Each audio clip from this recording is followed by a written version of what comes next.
Welcome, friends, to another Mercy Moment and Emery episode beside a gentle stream, and this one's going to be titled Receiving Restoration. How to recharge the soul. We live in a culture of clamor, of busyness, of chaos, and one of so little rest. And that takes a toll on the human soul. No matter who you are, no matter where you live on the planet, go, go, go, go, go with no rest is a recipe for disaster. It's a recipe to really come to a place of complete exhaustion. It's interesting that God created the world and the universe in 6 physical days. But it says on the 7th day he rested. And many have said, well, God doesn't need to rest. What's the purpose there? Well, he was laying an example for us, because rest is vital. It's something that's necessary, and it's something that has to be received intentionally. It's not something that just happens. It's an intentional move. It's obedience to God. That's pretty clarifying. He said, you shall work 6 days, and on the Sabbath day you shall rest. So he's laid it out. 6 days of works, 1 day of rest.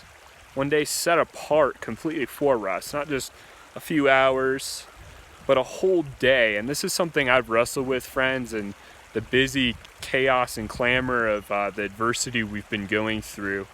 It's been really difficult to find that rest, to intentionally take it and receive it and be restored within it.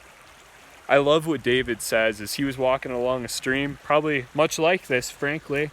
Got the trickling water coming down, got my dog hanging out behind us. Arlie, come here, buddy. I don't know what you're eating, but check out this stream. And I don't doubt David, as he wrote Psalm 23, he was in a similar posture, removed from the clamor, the chaos, the cars and busyness of life, in a set apart place, receiving rest. And this is what he penned. Maybe after an experience much like this, just stepping away in the wild, away from the noise, away from the chaos. I want to invite you, friend, if you haven't done this in a long time, set a day on your calendar, get out and receive the restoration that awaits you, because God is the God of eternal rest. If you look at Hebrews chapter 4, he warns us to be careful lest we miss the rest that's available. That rest is key. It's something that has to be received intentionally. So if you haven't done it for a long time, I want to encourage you, mark a day on your calendar and get out into the adventure, the unknown, the wild, the beauty, wherever you live. Wherever you live, there's a place to find renewal in God's creation. Because when I get out here, I get inspired to do these videos. It really inspires me. Things come to my heart because my heart's not being bombarded by stimuli of advertisement, of noise, of clamor, of chaos, of other people's voices. So receive with me as you get away. Psalm 23, I'm going to read from the Amplified Version, one of my favorites, because it really brings the fullness out. The Lord is my shepherd to feed, guide, and shield me. I shall not want. He lets me lie down in green pastures. He leads me beside still and quiet waters. He refreshes and restores my soul, life. He leads me in the paths of righteousness for his name's sake.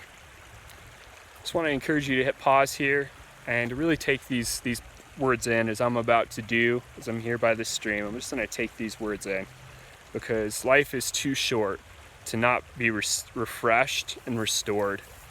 But you have to choose it. It's a choice. It's a choice to intentionally step away and obey God and say, God, there's so many pressing demands, but Father, I'm going to obey you, because I can't function at my highest capacity without obeying you and resting. May you be restored, refreshed, and your soul renewed as you intentionally obey God and rest, my friend.